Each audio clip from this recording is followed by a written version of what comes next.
जाता है। सफल नहीं होता, ये गलत शब्द है। सफल नहीं होगा। अभी कोई चालाकी से सफल हो सकता है। रावण जैसा कोई चालाक पुरुष था, सब विद्याओं का ज्ञाता, परम चालाक था। कालनेमित से बढ़कर कोई चालाक था?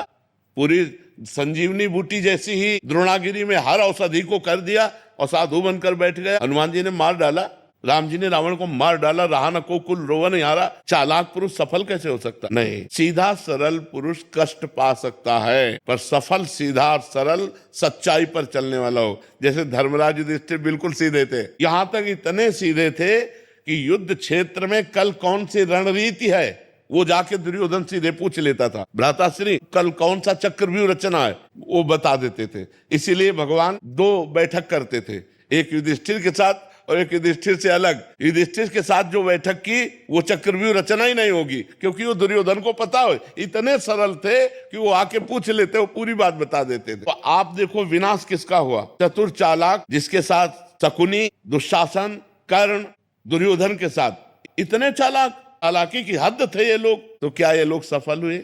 नहीं, सफल हुए सीधे साधे युधिष्ठिर जी महाराज। तो चालाक पुरुष तुम्हें सफल होते नजर आएगा, लेकिन सफल नहीं हो सकता।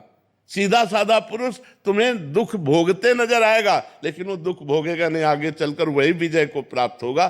थोड़ी यात्रा ऐसी है जिसमें संशय हो सकता है देखकर कि बेईमान, दुष्ट, चालाक, कपटी पुरुष उन्नति को प्राप्त हो रहा है और धर्मात्मा, ईमानदार दुख को प्राप्त हो रहा है। लेकिन परिणाम में सही चल रहा है, उसका सही परिणाम होगा, और जो गलत चल रहा है उसका गलत परिणाम होगा पक्का। उसका पुण्य उसको साथ दे सकता है, लेकिन जो जीवन का परिणाम है वो ये पद नहीं है। मरोगे तो तुम्हारे साथ पद नहीं जाएगा, तुम्हारे साथ रुपया नहीं जाएगा, अच्छाई जाएगी, तुम्हारे सत्कर्म जाएंगे।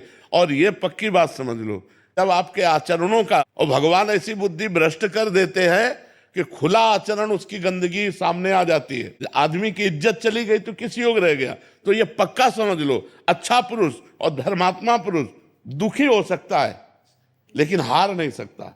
विजय को वही प्राप्त होगा, ये निश्चित बात है। सामने से तो बहुत सुंदर दिखाई दे रहे और पीछे जो पाप कर रहे तो मालिक देख रहा है, उसका हिसाब मालिक करेगा। मालिक की दुकान में है सबका जीवन खाता, पाई भर का भी चूक नहीं होती हमारे मालिक से।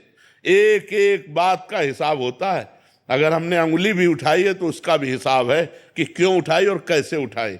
परमात्मा सबको देख रहा है, इसलिए ये मत जानो कि कोई देख नहीं रहा है, हम अच्छाई कर रहे हैं, हमें बुराई पर बुराई मिलती चली जा रही, कोई हमारे देख नहीं। परमात्मा देख रहा है। और जो एक है कि मैं छल कपट बुराई से बढ़ रहा हूं, तो देख लेना तुम नष्ट हो जाओगे।